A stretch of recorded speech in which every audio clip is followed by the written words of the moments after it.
In a land where the wind led the way, and the sand held the oldest memories, there was a small village, without a name.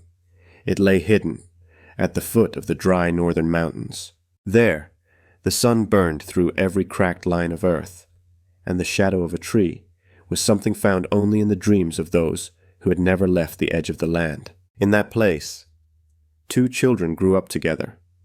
A girl with a smile as rare as dew on a cactus leaf, and a boy, quiet and watchful, with eyes as deep as the first night after a desert wind. His name has been forgotten, but they say he lost his father at the age of 3, and his mother passed away not long after, just as he was learning to play the flute. That, perhaps, was what made him different. He wasn't good at telling stories. He wasn't strong in the fields. But when he brought the bamboo flute to his lips and played, the sky seemed to soften. His music was not joyful, nor was it sorrowful. It was something in between, like the wind, telling stories to the sand, like the desert, remembering a time when it was still ocean. And whenever the girl heard that sound, whether she was angry, or quiet, or sad, she would smile, a small, gentle smile that made the whole sky feel softer. He wore an old, tattered coat, patched over many years, with sheepskin, with twisted roots, and with feathers. They said they were the feathers of an eagle he once saved when he was a child. Now faded by the sun, those feathers still stirred softly whenever the wind passed over his shoulders. When the girl turned 19, the boy had just turned 22. They never had to speak their love aloud. Everyone knew they belonged to one another. But love, in a village of sand, must survive not only hunger and thirst and time, but fate. One day, the king passed through the village. His caravan was heavy with gold and incense. Camels carried bells. Soldiers wore golden helmets, and music played loudly, as if it were trying to drown out the desert wind. The king saw the girl at the well. She was drawing water, and that was enough. A few days later, the royal decree arrived. She was taken to become the king's 18th wife. She did not eat. She did not drink. Each day in the palace, she sat, facing the wall. Only when a flute's sound drifted in, soft, faint, like something rising from the belly of the earth, did she turn her head and smile. That smile lit the palace garden like a second morning. The king saw it, and jealousy stirred within him. He ordered his men to find the boy's coat, the one patched with eagle feathers. He traded it for the finest silk in the kingdom. He wore the boy's rags. He learned the boy's tune. He thought that if he looked the same and sounded the same, he could win her heart. That night, he stepped into her chamber, in disguise. He played the song. The girl looked at him, not angry, not afraid, but calm. She turned away. "You are not him," she said softly, "and that coat no longer smells of wind." That night, the king shattered the flute, but he didn't know there was still another, a flute, buried beneath the sand. And far away, in the silence of the desert, the boy had already begun his journey. That night, the wind was quiet, as if the sky itself was holding its breath. The villagers did not speak of it. They simply looked to the north. There, the palace lights shimmered like a fire no one could reach. The boy sat alone at the edge of the village. He sat beneath a broken tree that had not grown leaves in years. In the sand beside him, he traced a shape, a line, a circle, a path leading nowhere. He closed his eyes. From beneath the folds of his coat, he took out a flute. Not the one the king had broken, a second one. It had been carved long ago from a branch struck by lightning. He raised it to his lips and played. The sound drifted into the dark, no louder than a breath, no faster than a falling grain of sand. But it reached her. Far away, in the silent chambers of the palace, the girl lifted her head, just slightly, enough to hear it, and she smiled. Before dawn, the boy began to walk. He carried no sword, no horse, not even a bottle of water, only the flute and the coat, and the wind behind him. He did not know the way. There were no signs, no maps. Only stories passed from one traveler to another, stories of hidden valleys, of watchers in the sand, of rivers that vanished by morning. But he walked anyway. Step by step, into a land where even the moon could forget your name. By the second day, the wind had changed. It no longer whispered, it howled. It lifted the sand in tall, slow waves, like ghosts with no feet. His coat flapped behind him. The feathers, silver now with dust and heat, shimmered like torn wings. He played the flute again, not to call her, not to cry, but simply to remember. And for a moment, the desert listened.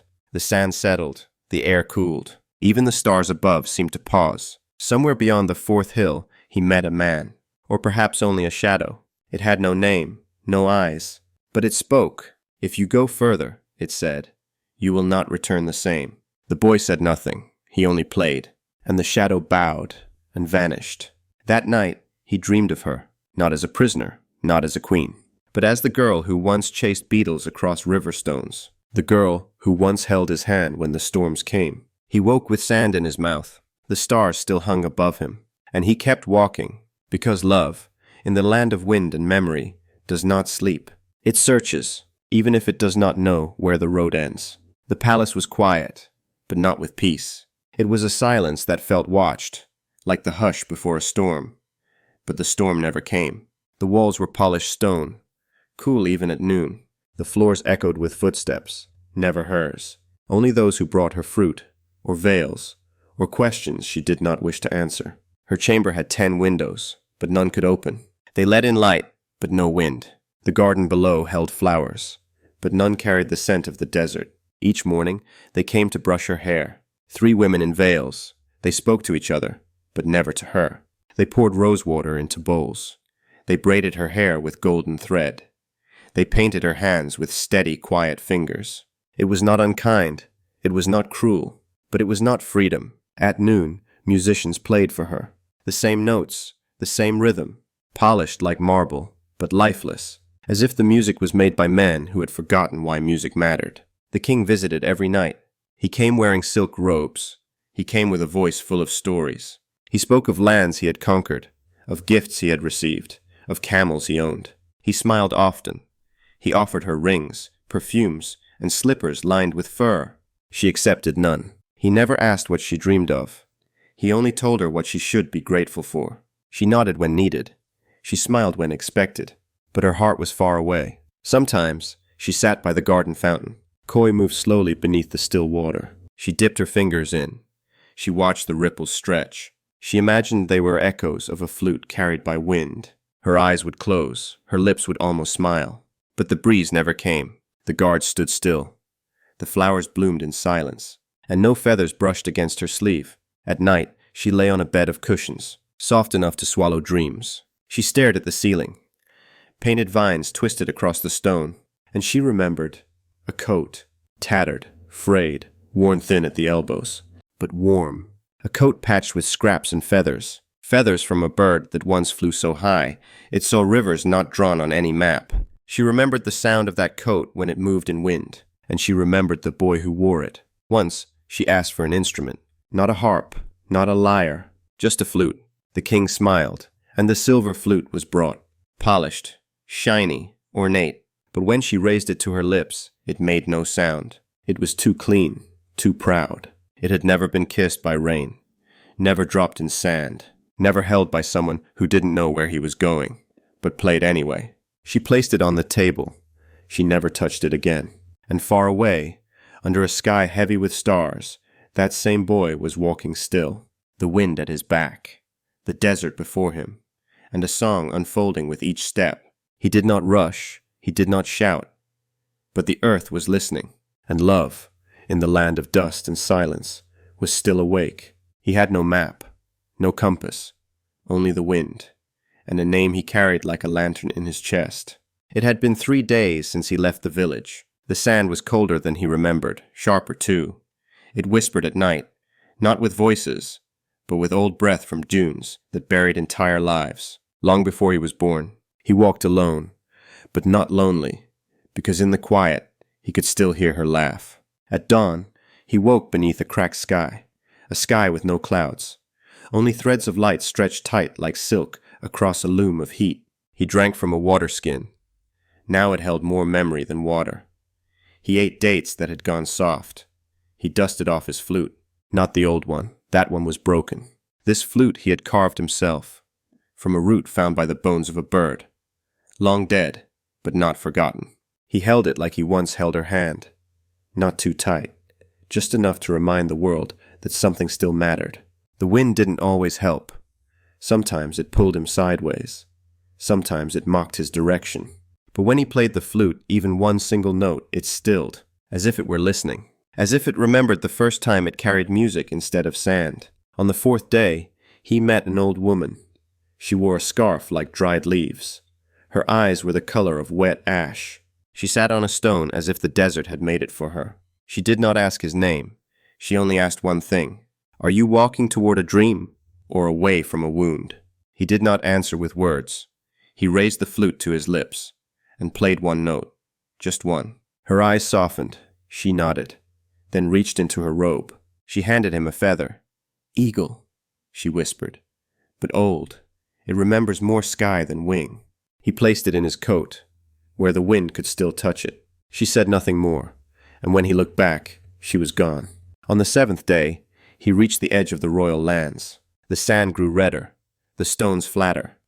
Soldiers passed in groups of 3. He did not run, he did not hide. Instead, he found a cliffside where the wind curved just right, and he played. He played the same melody she used to smile to, and from the palace towers they heard it. But they could not see him. Only the guards grew restless.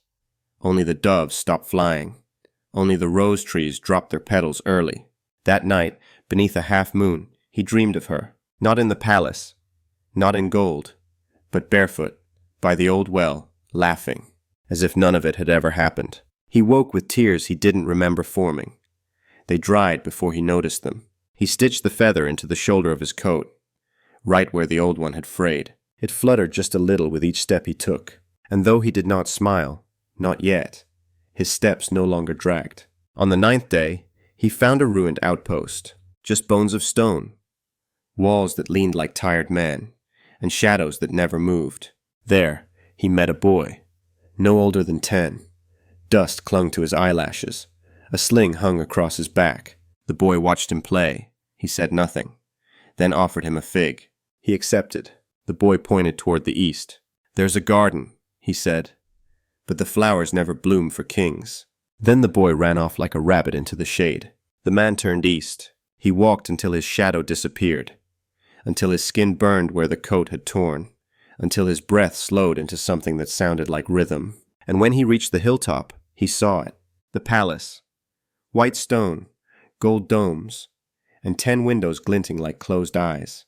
But he did not fear it, because in the pocket of his coat was a note, unplayed, and behind his eyes was her voice, saying nothing, but waiting. He sat, he rested, he waited for dusk, and when the shadows stretched, he would play, not to summon war, not to stir rebellion, not to break gates or burn towers, but to remind her that the wind still knew how to carry a promise. He waited until the sky turned the color of ash steeped in milk. The palace stood far, but not far enough. It watched the desert like a predator with tired eyes. 10 windows, always 10, never open, never lit. They looked like eyes that had forgotten how to blink. When the first evening star appeared, he rose. He dusted off his coat. He adjusted the eagle feather on his shoulder, and he whispered, "If you're listening, I am still the wind." Then he walked. No haste, no sound, only the quiet rhythm of someone who no longer asked for permission to reach what was his. At the gates of the outer wall, he met the first guard. Tall, armored, tired. The guard raised a spear, but said nothing. So the boy, now a man, dust-worn and sun-wrapped, did what he had always done. He lifted his flute and played. Just a single note, low, unmoving, like the breath of a forgotten god. The guard lowered his spear. Inside the first courtyard, he passed through shadows of silk. Servants hurried. They said nothing. They did not stop him. They didn't even look. As if the flute was a language they feared to interrupt. As if, somewhere deep, they too had once smiled to a song that didn't belong to the crown. When he reached the inner hall, another guard stood waiting. Younger, nervous. But before the boy could lift the flute again, the guard stepped aside. "She's still awake," he said quietly. Then disappeared into another corridor. Like a leaf pulled by wind, he had long forgotten how to resist.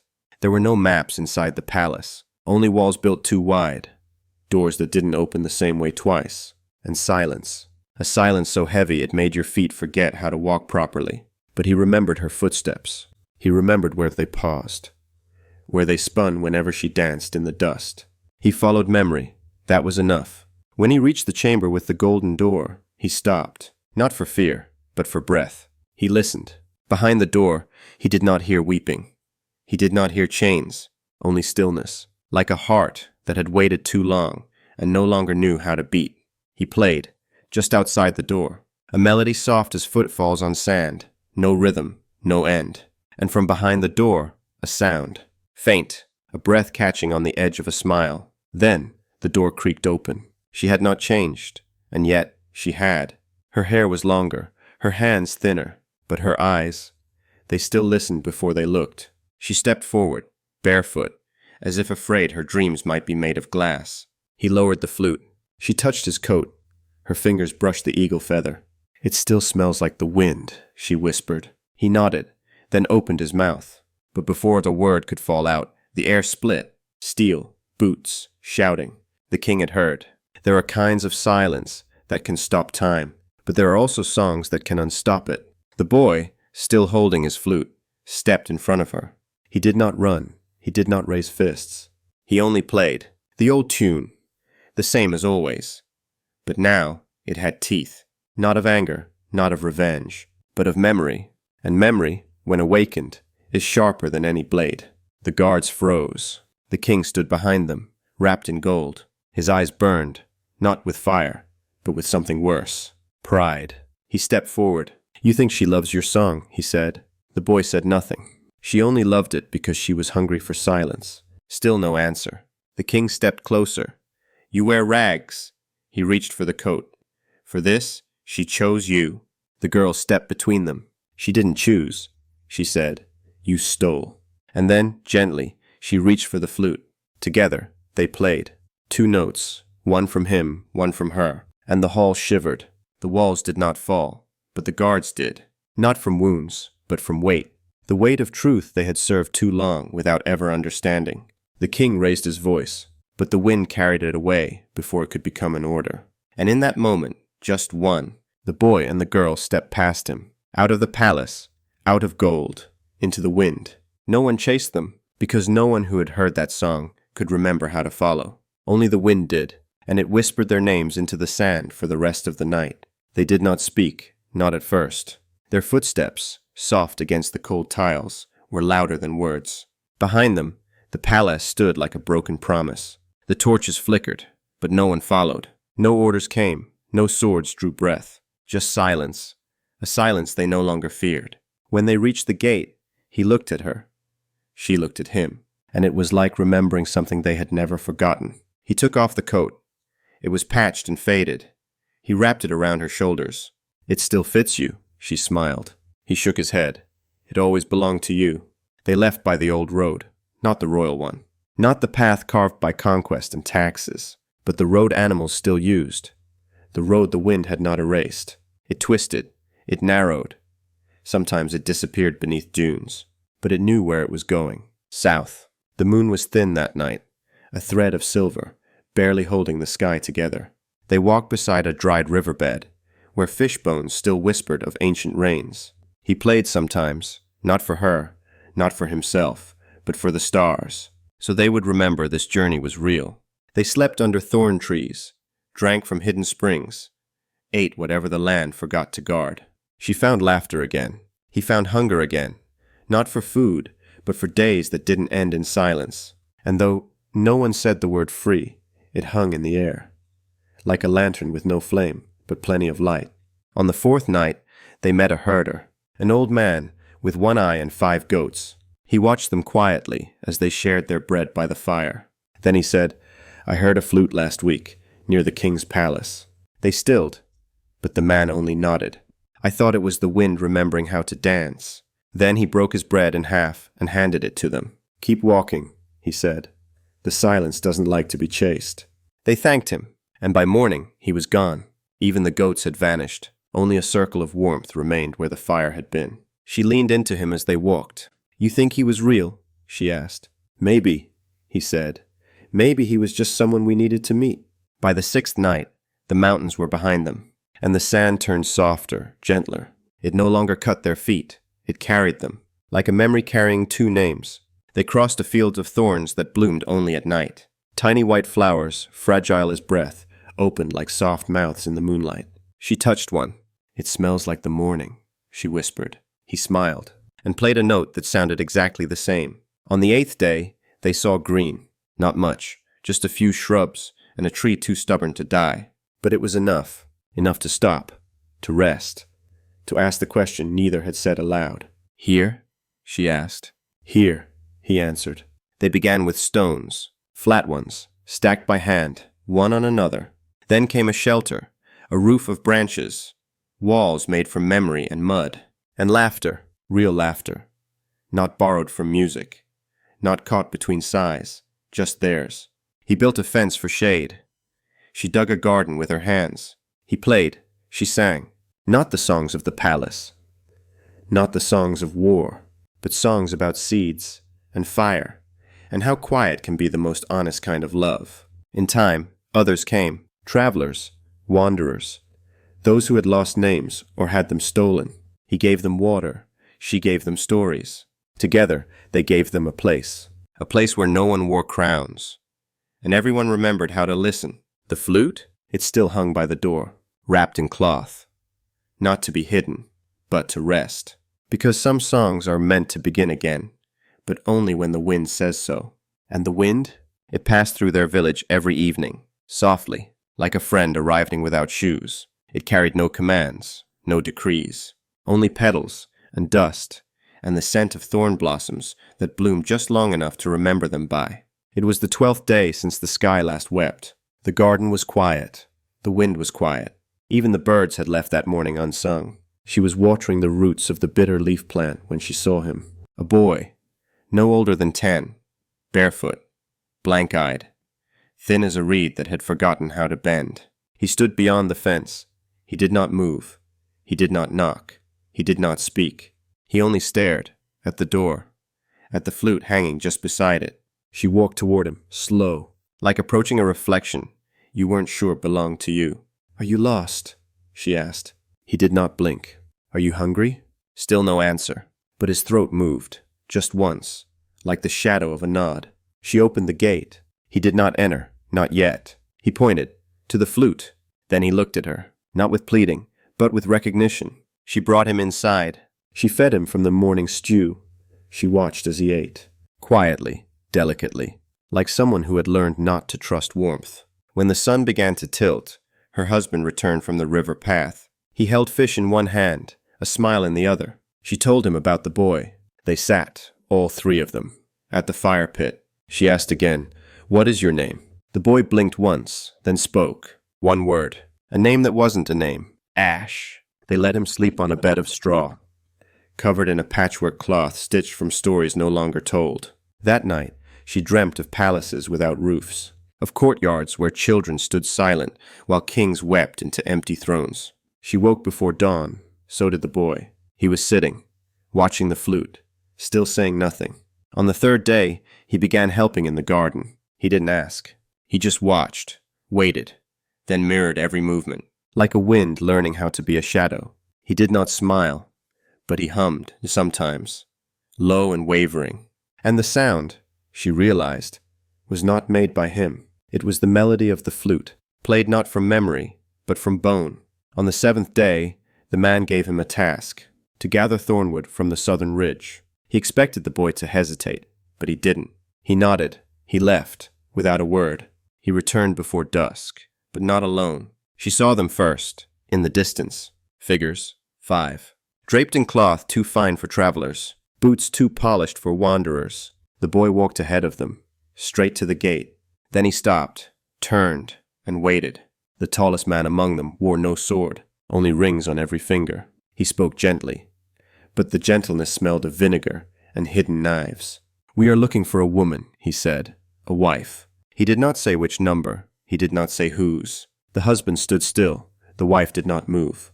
The boy, Ash, reached into his tunic. He pulled out something wrapped in cloth. The tallest man stepped forward, but the boy held it out not to him, but to her. She unfolded it, and there it was, a flute, smaller than her husband's, carved from driftwood, light as breath, and on its side, a mark, the royal seal, but scratched out with something that had drawn blood. She looked at the boy. He said nothing, but this time he smiled. It was the kind of smile you only see on someone who has already returned from darkness. The tallest man tried to speak again, but the wind picked up.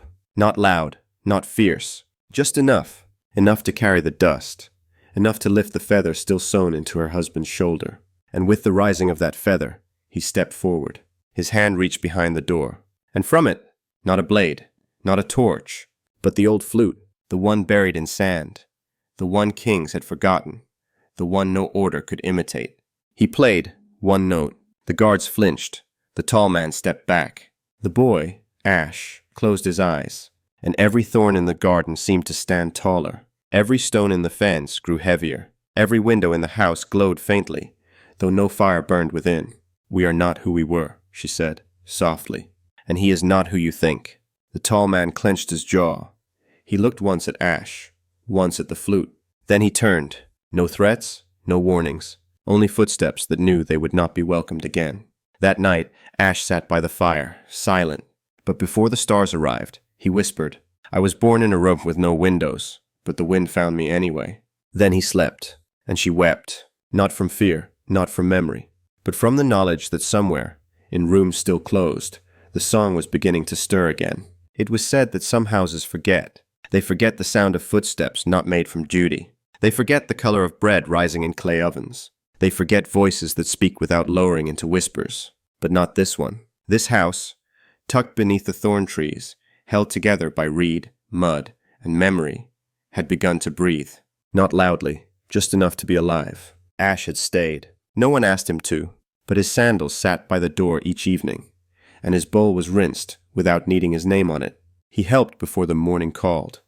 He watered roots before the birds returned. He did not play, not yet, but he listened, always listening, as if the house itself had something to say between every gust of wind. One day, he began to carve. A piece of driftwood, found where the dunes kissed the dried river. He didn't say what it was, but they knew. He had not yet played the flute he was given. He had not asked why it had blood on the seal. Some things do not need to be said to be remembered. By the third moon, a garden bloomed where none should have. The bitter leaf plant flowered red. The thorn tree bore fruit with skin like silk and seeds that smelled like dusk. Travelers came, not to ask, but to sit. They offered nothing, but left behind stories, as if paying a toll to enter a place where silence was sacred. One man spoke of a queen who had vanished. Another whispered of a boy seen walking south, with no voice but a song trailing behind him like mist. A woman said she once heard a flute echo through the dunes, but when she followed it, all she found was a feather wedged into stone. No one knew the full tale, but each version held one common thing. There is a house where wind lives, where it waits to be listened to. The man, the husband, had begun building a new room, not because they needed it, but because the house told him to. It would be small, a place for wind to pass through, for shade to gather without reason. Ash helped. Each morning, he stacked the stone. Each evening, he swept the sand away, as if it might carry secrets unspoken by those who passed through. One night, a bird arrived, not flying, but walking. It stepped from the dunes like it had grown there, a desert heron. Its wings were frayed, its eyes bright with heat and distance. It stood at the doorway, then bowed its head. Ash stepped forward. The bird did not flee. It opened its mouth and dropped something, a seed, smooth, white, marked with a spiral. Ash picked it up, and for the first time in many days, he looked unsure. He handed it to her, the woman who once wore gold but chose dust. She held it in her palm, warm, alive. "We'll plant it," she said. Ash nodded, but not here. She looked at him. "In the room that breathes," he whispered. So they planted it, not in soil, but in the center of the room still being built. No roof, no door, just 4 walls, low enough to see over, and in the middle, a circle of stones. They placed the seed there, watered it with silence, and waited. Nothing grew for 3 days. Then, a stem, pale, thin. On the 6th day, a single leaf, sharp, like memory. On the 9th, a bloom, not red, not gold, but wind-colored. Color you don't see until it moves. People began calling it the wind room. They came not to worship, not to stay, but to remember. Even those who had never heard the flute felt something when they stood in the room. Some cried, some knelt, some laughed like children chasing shadows through sun. And when they left, they always looked over their shoulder, as if unsure whether it was the room that had changed or themselves. Ash carved more, not flutes, but feathers, spirals, eyes that never closed. He hung them from trees, buried them in the corners of the house, tied them to branches where birds once perched, but now only the wind remained. And one evening, as twilight crept in like a guest without a name, he played. Not loudly, not long, just one note. The house breathed deeper, the seedling quivered, the thorn trees bent slightly, as if bowing, and the woman, who had once been the 18th wife, closed her eyes. "It's not the same melody," she whispered. "No," the man said, standing beside her. "It's his?" They did not say who his was. Not the boy, not the king, not even the wind. Some stories are not finished, only resting, waiting for the right breath to begin again. That night, the wind did not come. No breeze at dusk, no sigh from the dunes, no rustling in the thorn trees. Even the little bells tied above the window for luck hung still. The silence was not heavy, but it was different, as if the desert had turned its face to listen to something far away. The boy, Ash, sat beneath the wind-colored flower. He did not sleep. His flute rested on his knees, but he did not play. He watched the sky with eyes that held something older than stars. The man noticed it first, the quiet. He stepped outside, rubbed dust from his palms, and stared into the night as if it owed him something. The woman followed. She knew this silence. She had worn it once in the palace, like a veil made of glass, a silence too clear, too careful, too loud to trust. They lit no lamps. The moon gave enough. It hung pale and full low above the earth as if listening with one ear. Ash stood, not startled, not afraid, but alert, like something had tapped on the edge of his thought. Then a sound. Not footsteps, not hooves, not voices, just a rhythm, soft, deliberate, like someone knocking on an old memory. From the southern ridge, a figure approached, thin, hunched, wrapped in black cloth stitched with gold thread. He carried no weapon, only a bundle tied in crimson silk. Ash moved to the gate before anyone spoke. He looked up at the stranger. The man lowered his hood. His face was tired, not cruel, but worn by miles and secrets. He did not greet them. He only asked, "Is this the house that listens?" No one answered, but the silence said yes. The man stepped forward. He removed his sandals. He sat at the stone bench facing the wind room. He placed the crimson bundle on his lap and untied it. Inside, a mask, carved from wood, painted with a single eye, feathered at the edges with shimmering threads, and beside it, a scroll, old, bound in wax string. He did not touch either. He spoke. "I was once a reader of things not written." His voice was dry but calm. "I served in the palace as the keeper of silence, the one who listened when no one else could." Ash tilted his head. The woman sat beside him. The man remained standing. The stranger continued. "She did not smile after she left. You know that. But what you don't know is that her silence became a shadow. It followed the king even into his dreams. He tried everything. Flutes carved from moonwood, dancers dressed in wind, meals flown from the coasts. Nothing worked. The man's hands shook briefly, then steadied. One day, a traveler came to the gates. He wore eagle feathers and played no tune, but his silence was the same. The guards laughed, but I watched, and I knew. The king asked for that boy, but the boy never entered. He only left something at the gate. This. He gestured to the scroll. No one moved. No one spoke. Even the moon waited. "I hid it," the stranger whispered. "For years, I feared it, because inside is a song, not a map, not a plan. A song written not with ink, but with salt and ash. And now it belongs to you." He slid the scroll forward. Ash reached out, paused, then unbound it. Inside, only a few lines. Written in a spiral. "You do not return to the wind. You wait until the wind becomes you." That night, Ash placed the scroll in the wind room. Not buried, not hidden, but left open, so even the stars might read it if they dared. The man, the husband, asked, "What do we do now?" The woman, hands resting on her knees, smiled faintly. "Nothing. Until She closed her eyes, until the wind speaks again. At dawn, the breeze returned. It brushed the flower. It lifted the scroll's edge. It passed through the flute's mouth without a single note. But even that breath, bare and soundless, was enough to wake something buried far beneath the sand. At first, it was just a whisper, not in words, not even in melody, but in the way dust rose from the corners of the windroom without any footsteps near. The woman saw it first. A curl of air lifted from the edge of the scroll as though someone were reading it without eyes. She did not speak of it, she only watched. That afternoon, Ash was seen gathering stones. Not large ones, but smooth, flat shapes with colors like faded dusk. He placed them in a circle, just beyond the garden. Then another, smaller circle inside it, and another still, until there were 7 rings. No one asked him why. They had long since stopped questioning the language of his hands. On the 7th night since the stranger's arrival, Ash began to hum. It was not a tune anyone recognized, and yet... The woman looked up from her stitching. The man paused mid-step, as if remembering something that had never been said aloud. The hum faded, but its echo lingered. In the eaves, in the water jar, in the branches of the thorn tree. In the morning, they found new paths in the dunes, carved by wind, curves that matched the rings of stones, a design without message. Or maybe one too old to translate. Either way, it felt like something waking slowly from a long, long sleep. That night, Ash played again, but not from his old flute. He had carved a new one from pale rootwood.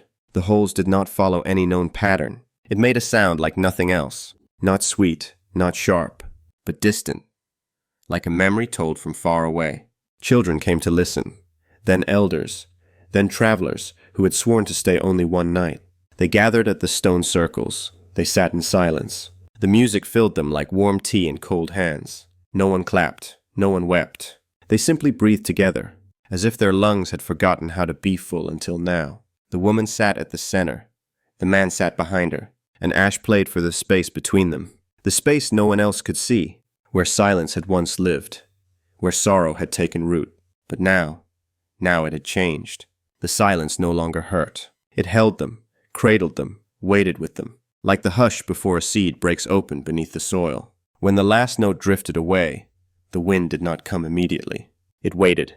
Then, a gust, small but sure, it passed over the flute, brushed Ash's hair, and lifted the scroll in the windroom. It fluttered once, then landed gently in the woman's arms. She read it again. This time she understood, not with her mind, but with her breath. "Tomorrow," she said. The man looked at her. Ash did not speak. She smiled. "We begin walking." "Where?" asked the child. She turned to the child, tucked the scroll to her chest, and whispered, "To the place where the song was buried before the flute." The house would remain. Its walls knew how to wait. The windroom would stay open, for stories, for strangers, for silence. But the 3, the woman who once wore chains of silk, the man who built a home from sand, and the boy who listened to wind, they would walk again, not away, but deeper, towards something that called not with words, but with rhythm, like a drum beneath the earth. The next morning, they left no message, only stones, each placed in a quiet pattern outside the gate, circles within circles, marks that meant we are still listening. And under the thorn tree, Ash buried the flute he had carved, but not in grief. He smiled, because he knew. The wind had already learned the tune, and it would play it long after they were gone. Far behind them, as their figures grew small against the sand-colored sky, the breeze returned. It whistled once through the hollow in the wall. It danced across the seedling in the windroom, and it whispered, not in language, but in feeling.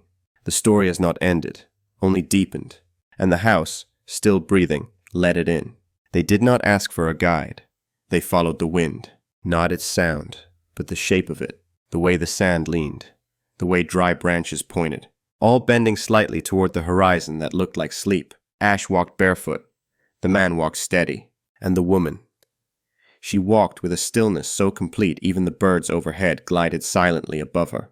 They did not speak. There was no need. Words were too small for what waited ahead. On the 3rd day, the dunes began to shift. Not in color, not in shape, but in texture. The sand grew finer, softer, like sifted memory. Even the air felt different. Heavier with something unsaid. something that had waited too long to be heard. Ash paused. He knelt, pressed his palm to the ground, then nodded. This is it. There were no ruins, no stones, no markings, only a dip in the earth, a shallow basin where nothing grew, and the wind passed over without a sound. It was as if the desert itself was holding its breath. The woman stepped forward.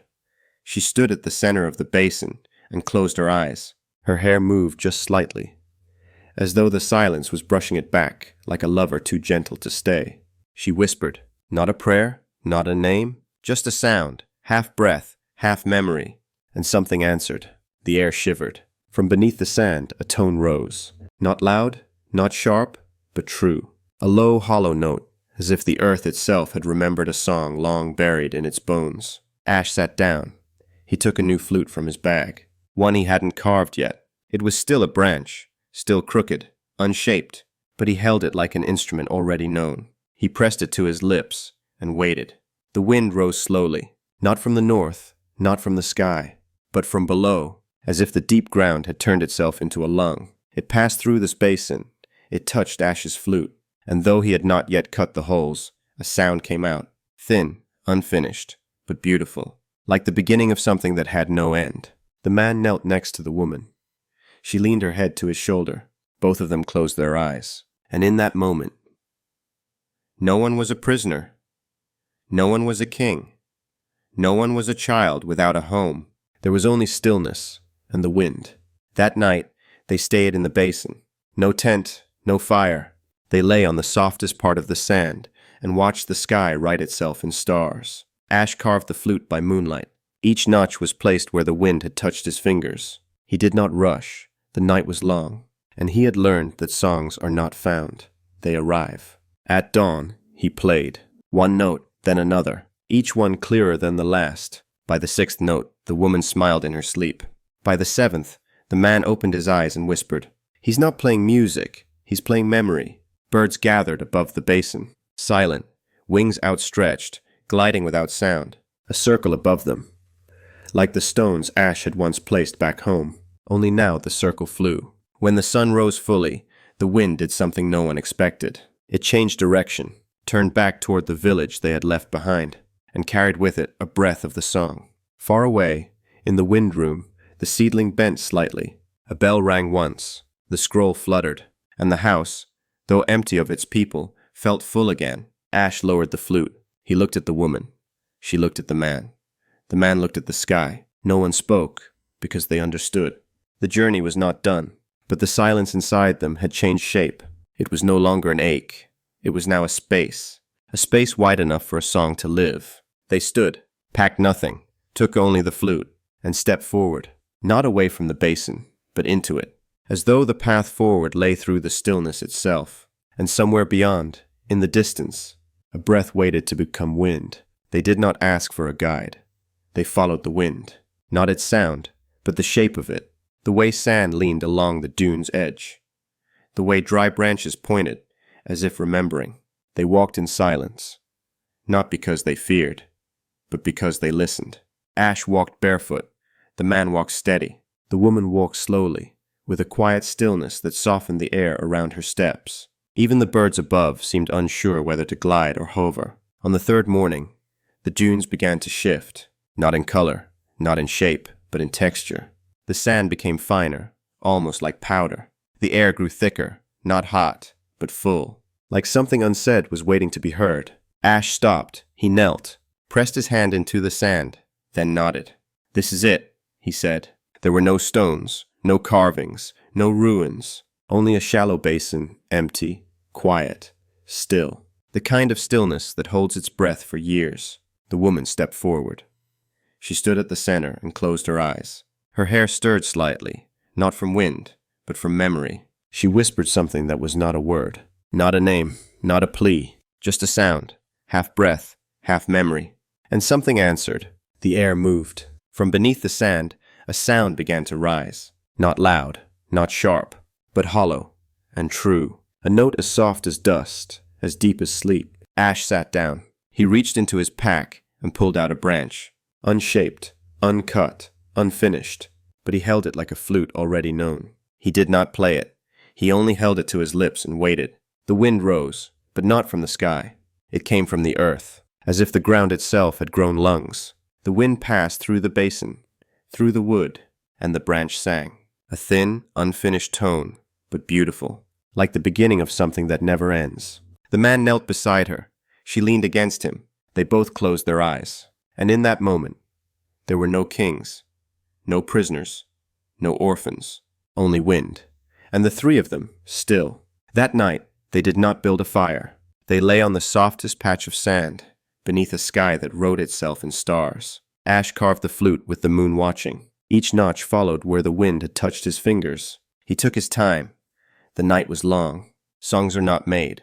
They arrive. At dawn, he played, one note, then another, each one clearer than the last. By the sixth note, the woman smiled in her sleep.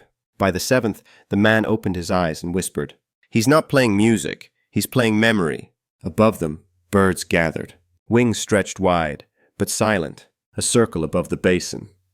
Like the circle of stones Ash had once placed back home, only this one was flying. When the sun rose, the wind changed. It turned, back toward the village they had left behind, and carried with it a thread of the song. Far away, in the wind room, a small bell rang, a scroll fluttered, a seedling leaned, and the house, though empty, felt full. Ash lowered the flute. He looked at the woman. She looked at the man. The man looked at the sky. No one spoke, because they understood. The journey was not over, but the silence inside them had changed shape. It was no longer an ache. It was now a space wide enough for a song to live. They stood, took nothing, left nothing, and stepped forward, not away from the basin, but into it, as if the path ahead could only begin within stillness. And somewhere beyond, in a land between breath and sky, a whisper waited to become wind. The sand grew cooler as they climbed higher. It wasn't cold, just quiet beneath the warmth. They were leaving sunlight behind, step by slow step, walking into older air, not toward a place exactly, but toward a memory buried in stone. He walked ahead. His feet left no marks. Behind him, the man and the woman moved like thoughts, unspoken, but shared. They did not ask questions. The mountain didn't answer them. It waited. By midday, the sand began to thin. Each grain was sharper, darker, cooler. Soon the ground turned solid. Not soil, but black rock, stretched wide and cracked like forgotten glass. It was not a summit, not yet, just the edge of something sacred. Ash stopped. He knelt without speaking. The woman joined him. The man stood behind, watching them both, watching the silence press around them. Ash placed both hands on the stone. He did not move. He only breathed, as though listening for something beneath the silence. Then he whispered a name, not hers, not his own, a name that belonged to no one present, and yet it felt familiar, like something in sleep. The stone responded, not with sound, but with warmth, rising slowly beneath his palms. He opened his eyes. There was no glow, no miracle, just a carving, so faint it seemed imagined, but real. Two hands etched into the surface, one reaching forward, one reaching back. Between them, a hollow ring. Not a sun, not a moon, but something waiting to be filled. The woman leaned closer. She traced the shape with the edge of her finger. "It's not a symbol," she murmured. "It's a memory." Ash nodded. Neither of them needed to ask whose memory it was. The man stepped forward. He crouched beside them and placed a stone at the edge of the mark. It wasn't an offering, just a promise to remember the stillness. The sky began to change. Not darker, but deeper. The light bent slowly around the mountain's curve. Shadows fell without sound. They did not set up camp. They did not speak. They only listened. Later, as the stars arrived, small and early, Ash took out his flute, not to play, but to hold. The woman sat beside him. The man sat beside her. No one moved. A breeze passed through, like a breath from beneath the mountain itself. Ash closed his eyes. He didn't blow into the flute. Instead, he held it like a cup catching wind. Then came a sound, not from him, not from above. From the stone, a tone, low, round, and clear, as if the mountain was remembering something it once loved. The woman whispered, "He's not playing yet." The man replied, "That's not music." Ash opened his eyes. "No," he said softly. "It's memory, and it doesn't need me." They lay down beside the carved stone. The woman wrapped herself in her shawl. The man lay with one hand touching hers, and Ash, He set the flute against his chest and listened until sleep came without calling. Above them, stars circled the sky. Beneath them, the mountain breathed again. And in that breath, no past, no future, just the quiet of something being remembered exactly as it was. They didn't know how far they had walked. There was no measure here, no tree to mark the distance, no bird stayed long enough to carry time in its wings, only the rhythm of footsteps and wind. They reached a ridge of pale stone. It looked like a broken spine, a place the earth had bent too long and never healed. Ash stopped. He raised his hand to still the others. Below them, a hollow, wider than any they had crossed before. In the center, a circle of mirrors, not made of glass. Stone, polished so finely, they shimmered like liquid sky. The woman stepped forward. Ash did not stop her. The man walked behind.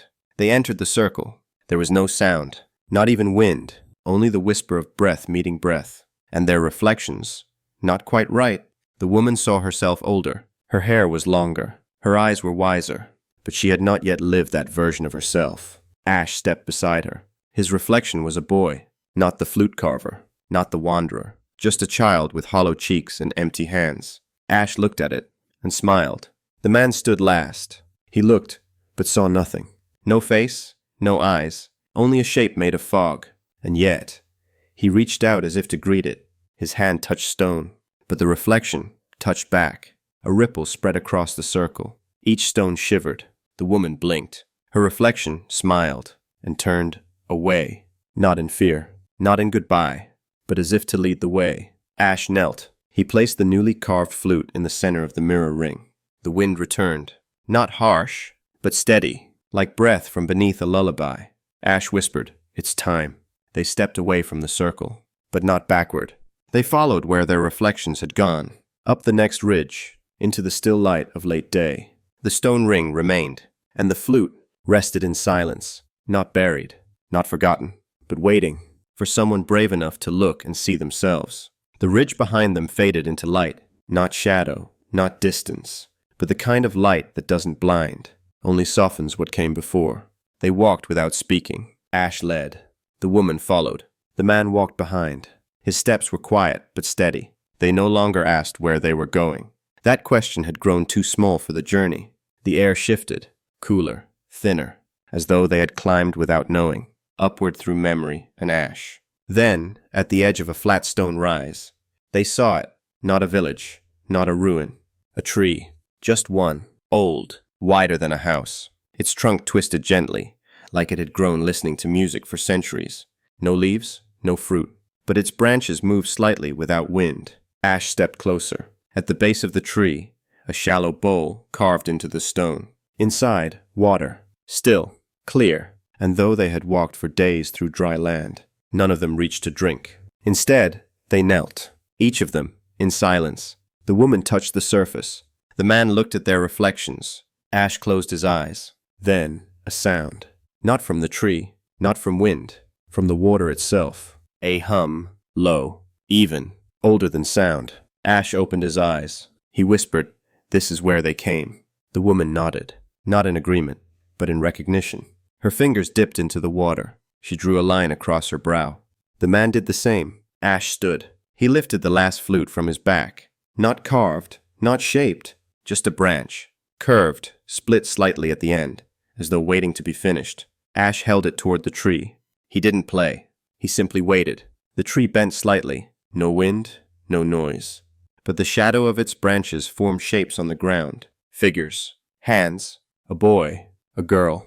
An old man with no name. A woman with wind in her hair. None of them moved.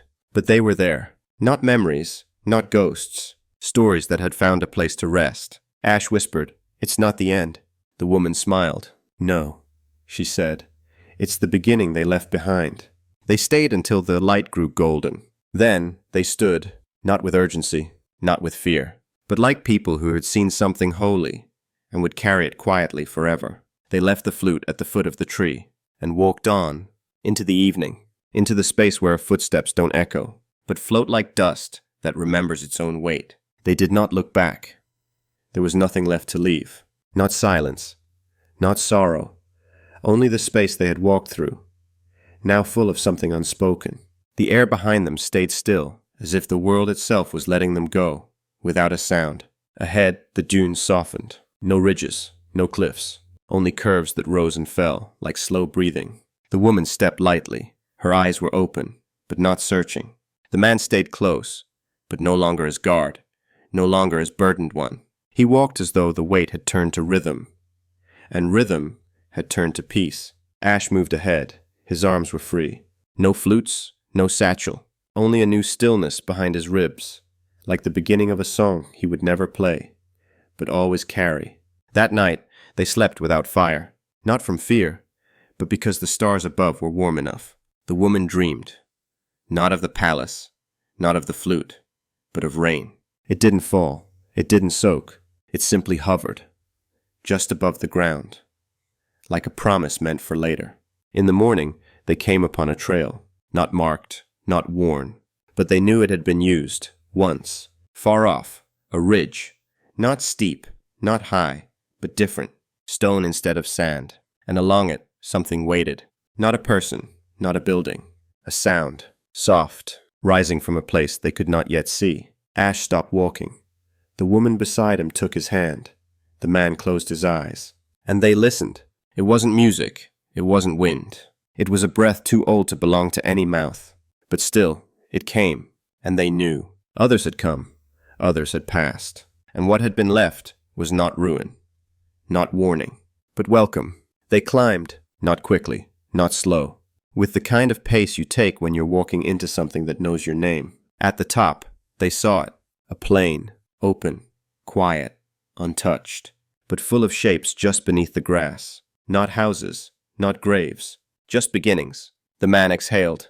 The woman sat in the earth and placed both hands on the ground. Ash knelt. He pressed his ear to the soil and heard nothing, but it was the kind of nothing that waits for someone to build a song around it. They didn't speak, they didn't plan. But by the time the sun had passed its highest point, a shelter stood. 3 walls, no roof, made from branches and silence, and the memory of places that had once been enough. That night, they sang. Not loudly, not to each other, just small melodies that rose between stars and stones. The woman sang of water that never arrived, but still was real. The man hummed a lullaby he didn't remember learning. Ash sang last, not with words, not with flute, but with breath shaped like music. The air listened, the wind paused, and when they slept, the basin behind them filled with dust. So fine, so weightless, it did not cover their tracks. It carried them, all the way to where stories go when they're no longer told, but still needed. They did not call it home. They did not need to. But for the first time, since the girl was taken from the well, since the flute was buried in sand, since the king tried to steal what wind could not give, there was rest, and the sky above them no longer watched. It listened. The stars, just far enough away to feel like memory. The breeze, gentle enough to feel like someone still playing. Far off, but near. Always near. Thank you, dear listener. Thank you for walking this quiet road with me tonight. Was it the story that brought you peace? Or was it the silence between the words? I wonder, where in the world are you listening from? What time is it there, as your eyes begin to grow heavy? If you're still awake, leave a gentle hello in the comments. Tell me what you felt, or simply share the hour you drifted off. And if you'd like more stories woven with wind, sand, and memory, consider subscribing. You'll always have a place here when the world feels too loud. Until next time, may the wind be kind, and the night even kinder. Good night.